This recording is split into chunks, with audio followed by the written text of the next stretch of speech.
تشریف لے گئے صبح فجر کے بعد، فرمایا تیری آواز بہت اچھی ہے، تیری آواز تجھے حضرت داؤد علیہ السلام کی خوش الہانی سے حصہ ملا۔ حضرت داؤد کو اللہ نے آواز دی تھی، پرندے رک جاتے تھے، تو تجھے اس میں سے حصہ ملا، تو بہت اچھا قرآن پڑھتا ہے، ہم نے رات کو تیرا قرآن پڑھنا سنا۔ اب سنو، محبت کس کو کہتے ہیں، عشق کس کو کہتے ہیں، فرما برداری کس کو کہتے ہیں، جانثاری کس کو کہتے ہیں۔ ہم مکاری کرتے ہیں، اداکاری کرتے ہیں، وہ جانثاری کرتے تھے۔ حضرت ابو موسیٰ اشعری کہتے ہیں حضور مجھے پتا ہوتا آپ سن رہے ہیں میں اور اچھا کر کے پڑھتا، میں اور اچھا کر کے پڑھتا۔ اب جو مسئلہ وہ بھی سن لو، پھر میں آگے اسی حدیث پہ آتا ہوں۔ وہ کہہ رہے ہیں آپ سن رہے ہیں مجھے پتا ہوتا تو میں اور اچھا کر کے پڑھتا تاکہ آپ خوش ہوں۔ حدیث ختم ہو گئی۔ تھانوی صاحب لکھتے ہیں نماز اللہ کی عبادت ہے، تلاوت اللہ کے لیے کی جاتی ہے۔ صحابی کہہ رہے ہیں مجھے پتا ہوتا آپ سن رہے ہیں میں اور اچھا کر کے پڑھتا کہ آپ خوش ہوں۔ تو نماز میں کسی اور کو خوش کرنے کا کیا مطلب؟ تو تھانوی صاحب کو بھی لکھنا پڑا نبی کو خوش کرنا حقیقت میں رب کو خوش کرنا ہے۔ اللہ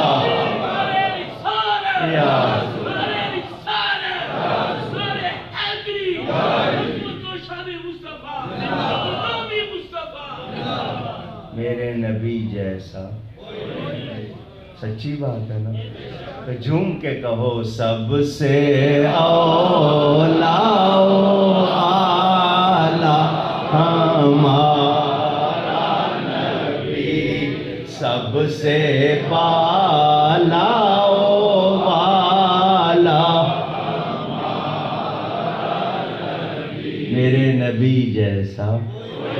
یوں تو سارے نبی محترم ہیں مگر سرور انبیاء تیری کیا بات ہے، اے حبیب خدا تیری کیا بات۔ حضور صلی اللہ علیہ وسلم کے یہ صحابی حضرت ابو موسیٰ اشعری راوی ہیں۔ حضور بتا رہے ہیں کوئی اپنی قوم کے پاس آئے اور آ کر کہے کہ میں نے اپنی آنکھوں سے دیکھا ہے کہ ایک بہت بڑا لشکر ہے اور وہ تم پر حملہ کرنے کے لیے آ رہا ہے، میں تمہیں اس سے ڈراتا ہوں، خود کو بچا لو۔ تو ایک گروہ نے بات مان لی، محفوظ مقام کی طرف چلے گئے۔ ایک گروہ نے نہیں مانی، وہ لشکر ان پہ ٹوٹ پڑا اور سب کو مار ڈالا۔ حضور نے یہ بات بتا دی تو کیا کہا کہ میں اللہ کا نبی ہوں، سب کچھ کائنات میری آنکھوں کے سامنے بنی ہے۔ قرآن نہیں پڑھتے آپ؟ الم تر الی الذی حاج ابراہیم فی ربہ ان آتاہ اللہ الملک، محبوب کیا تم نے نہیں دیکھا؟ استفہام انکاری، جیسے میں آپ سے کہوں کہ آپ سن نہیں رہے، کیا مطلب آپ سن رہے؟ محبوب کیا آپ نے نہیں دیکھا وہ نمرود کو جو حضرت ابراہیم سے لڑ رہا تھا؟ کیا مطلب اس وقت کے لوگ سر کی آنکھوں سے دیکھ رہے تھے، محبوب تم نور نبوت سے دیکھ رہے تھے۔ حضور خود بتا رہے۔ اب کوئی نہ مانے، بڑی مہربانی ادھر نہ یہ چھڑکاؤ کرو، میں نے اشارہ کیا تھا، بڑی مہربانی۔ تو آپ لوگ جان لیں نبی پاک خبر دے رہے ہیں، ہمیں بچانا چاہتے ہیں، ہم نبی کی نہیں مانیں گے تو بچیں گے؟ اچھا اگلی بات سنیں، میں نے کہا نا پھیلاتا جاؤں گا واقعات بہت، یہ درمیان میں ان کے ذوق کے لیے شعر بھی پڑھ رہا ہوں، ورنہ یہ موضوع ایسا کہ میں صرف دلیلوں پہ بات کرتا ہوں۔ سنیں، اب جو میں جملہ کہہ رہا ہوں وہ بھی دھیان سے سن لیں۔ حضور ہم سے دور نہیں، میرے نبی پاک صلی اللہ علیہ وآلہ وسلم ہم سے دور، وہ ہماری جانوں سے زیادہ قریب ہے۔ ہاں یہ اور بات ہے کہ ہم ان سے دور ہوں، یہ اور بات ہے، وہ ہم سے دور کیوں؟ اگر وہ دور ہوں تو ہمارا رابطہ کیسے ہوگا؟ اگر وہ دور ہوں تو ہمارا رابطہ کیسے ہوگا، ہمیں فیض کیسے ملے گا؟ تو اب دھیان سے سنیں، آسمان کا سورج ہم سے دور نہیں، ہم سامنے دیکھتے، ہم کسی بھی شہر میں سیالکوٹ میں دیکھیں گے، گوجرانوالا میں دیکھیں گے، اور کون کون سے شہر ہیں، 2-4 کے نام لیجیے گا، لاہور میں دیکھیں گے، اور اچھا جی راولپنڈی، ملتان، جہاں جائیں گے سب جگہ نظر آئے گا، جو دیکھے گا کہے گا میرے سامنے۔ آپ لندن چلے جائیں گے وہ کہے گا میرے سامنے، امریکہ چلے جائیں گے وہ میرے سامنے، اور 18 گھنٹے کی فلائٹ آسٹریلیا کی وہ کہے گا میرے سامنے۔ ایسا ہی ہے نا، پوچھ رہا ہوں، ایک سورج سب سے قریب، اگر اشارہ سمجھ گئے ہیں تو ایک سورج ہے سب سے قریب ہے۔ یہ اور بات ہے کہ کوئی شامیانہ لگا لے، پردہ لگا لے اور اس سے دور کر لے، جب شامیانہ ہٹائے گا سورج پھر سامنے قریب ہوگا۔ میں نے بات تو کہہ دی اشارے میں، لیکن کھول کے کہنا پڑے گا، یہ دنیا کے سورج کا حال ہے۔ یہ میرا نبی تو کائنات کا سورج ہے، وہ تو پوری کائنات کے سورج ہیں۔ تمام اشیاء کا مبدا کہاں سے شروع ہوئی؟ نبی نہ ہوتے تو کچھ بھی نہ ہوتا، ان کا کیا حال ہوگا؟ لوگوں نے خود پردے لگائے ہوئے ہیں، ورنہ نبی تو سامنے ہے، نبی تو جس طرف دیکھو، جدھر رخ کرو، ان کے ہی جلوے۔ کہنے والا کیا کہتا ہے؟ نظر آتے ہیں ہر ذرے میں نظارے محمد کے، نظر آتے ہیں ہر ذرے میں نظارے محمد کے، کمر میں شمس میں ہر گل میں ہے جلوے محمد کے، صلی اللہ علیہ وآلہ وسلم۔ اب جو میں آپ کو پھر حدیث سنا رہا ہوں، یہ صحیح ہے، بخاری مسلم، سن لیں، سنی ہوئی ہوگی حدیث، پھر سن لیں۔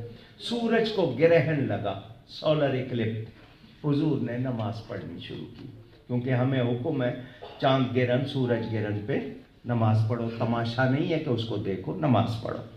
حضور سورج گرہن کی نماز پڑھا رہے ہیں، حضور نے نماز پڑھاتے پڑھاتے ایک قدم آگے کیا اور ہاتھ یوں بڑھایا، پھر ہاتھ بھی واپس لے لیا، قدم بھی واپس کر لیا، سلام پھیرا۔ صحابہ نے پوچھا حضور آج آپ نے نماز میں وہ کام کیا ہے جو پہلے نہیں کیا؟ ادب والے تھے نا، یہ نہیں پوچھا کی ہو گیا سی، نہیں، حضور آپ نے وہ کام کیا جو پہلے کیا ہوا؟ حضور نے فرمایا جنت میرے سامنے آ گئی تھی، جنت میرے، میں نے پھلوں کا ایک خوشہ، پنجابی وچ گچھا پکڑنا چاہا، لو اخذتہ، اگر میں اس کو پکڑ لیتا تو میں تمہیں دیتا، جب تک دنیا رہتی تم کھاتے رہتے، وہ ختم نہیں ہوتا۔ نبی فرما رہے ہیں میں نے چھوڑ دیا تھا کہ قدر رہے اس کی۔ حضور نے یہ بات بتائی، میں نے ایک جگہ یہ حدیث پڑھی، بیچارہ کوئی تھا ذرا تھوڑا سا کھسکا ہوا، کہنے لگا جنت کتنی بڑی، مولانا صاحب کیا کر رہے ہو؟ جنت سامنے آ گئی، 8000 سال کے فاصلے پہ جنت، اتنی بڑی جنت کہ اس کی چوڑائی آسمانوں اور زمینوں کے برابر، آپ کہتے ہیں سامنے آ گئی۔ میں نے کہا تو نے بنائی ہے؟ اللہ کو قادر مانتا ہے یا نہیں مانتا؟ وہ اللہ چاہے تو ایک دیوار کے سامنے کر دے نبی کو، کوئی مشکل اونچی آپ کو چلے، نبی کی حاکمیت، نبی کا مالک ہونا، نبی کا حکم نافذ ہونا۔ میں نے یہ بات سنائی ہوگی، ہزاروں مرتبہ سنائی ہے، ایک مرتبہ پھر سن لیں۔ میرے نبی پاک صلی اللہ علیہ وسلم معراج سے واپس آئے، سب سے پہلے ابو جہل کو خبر سنائی، میں راتوں رات مسجد اقصیٰ گیا، وہاں سے آسمانوں پہ گیا اور راتوں رات واپس آ گیا۔ اگر خواب کا معاملہ ہوتا تو ابو جہل بھی کہتا کوئی بات نہیں، خواب میں گیا ہوں، نہیں، اس کو پتا تھا یہ نبی کبھی مسجد اقصیٰ گئے نہیں ہیں، 1 مہینے کے جانے کا رستہ، 1 مہینے کے آنے کا رستہ، یہ کہتے ہیں میں راتوں رات گیا بھی اور واپس بھی آ گیا، وہاں سے آسمانوں پر بھی گیا۔ وہ ابو جہل تھا نا، کہنے لگا مسجد اقصیٰ کے دروازے کتنے ہیں، کھڑکیاں کتنی ہیں، کس رخ پر ہے؟ آپ لوگ مسجدوں کے جانے والے جا کے وہاں دروازے گنتے ہو؟ پوچھ رہا ہوں، کھڑکیاں؟ آپ کہیں گے ہم نماز پڑھنے آئے ہیں، دروازے گننے آئے ہیں۔ صفیں کتنی ہیں، کتنے مصلے بچھے ہوئے ہیں، کتنے بلب لگے ہوئے ہیں، کتنی ٹیوب، کتنے پنکھے، گنتے ہیں؟ حضور بھی کہہ سکتے تھے میں نماز پڑھنے گیا تھا، میں دروازے گننے تو نہیں، لیکن سوال کر رہا تھا ابو جہل، اس کو جواب نہ ملتا تو پھر وہ تو شور مچانا تھا۔ ادھر اس نے سوال کیا، اللہ نے حکم دیا جبریل کو مسجد اقصیٰ اٹھا کے نبی کے سامنے رکھ دو۔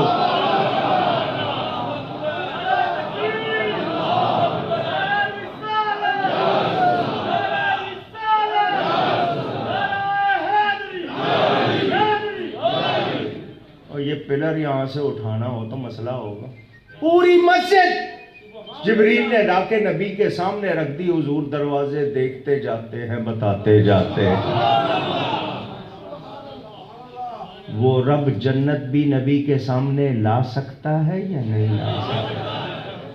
اونچی۔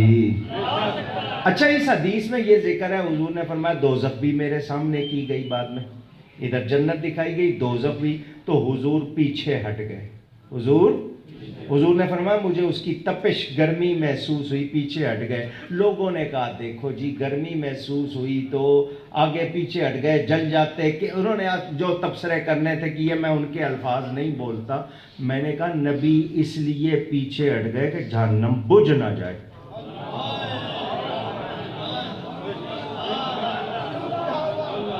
نہیں سمجھ آئی بات؟ اس لیے پیچھے ہٹ گئے کہ کبھی نبی کا سایہ پڑے، نبی کا اثر پڑے تو وہ بجھ نہ جائے۔ اگر نہیں سمجھ آئی تو میں حدیث سناتا ہوں، کچی بات نہیں کروں گا انشاءاللہ۔ پل صراط پر سے مسلمانوں نے سب نے گزرنا ہے، بال سے باریک تلوار سے تیز جہنم کے گڑھے کے اوپر بنا ہوا، نیچے آگ، نیچے آگ، کچھ کہتے ہیں 500 سال کا رستہ، کچھ کہتے ہیں 30,000 سال کا رستہ، سب نے گزرنا ہے۔ حدیث ہے جب مومن گزریں گے نبی کے غلام، اس آگ میں سے آواز آئے گی جز یا مومنو فإن نورک اطفأ لہبی، اے مومن، اے نبی کے غلام جلدی گزر جا، تیرا نور میری آگ کو بجھا رہا ہے۔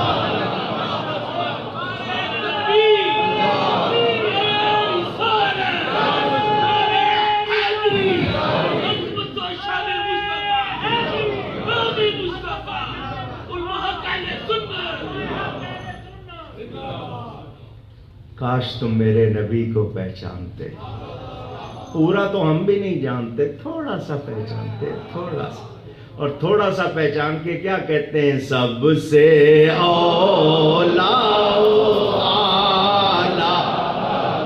توجہ۔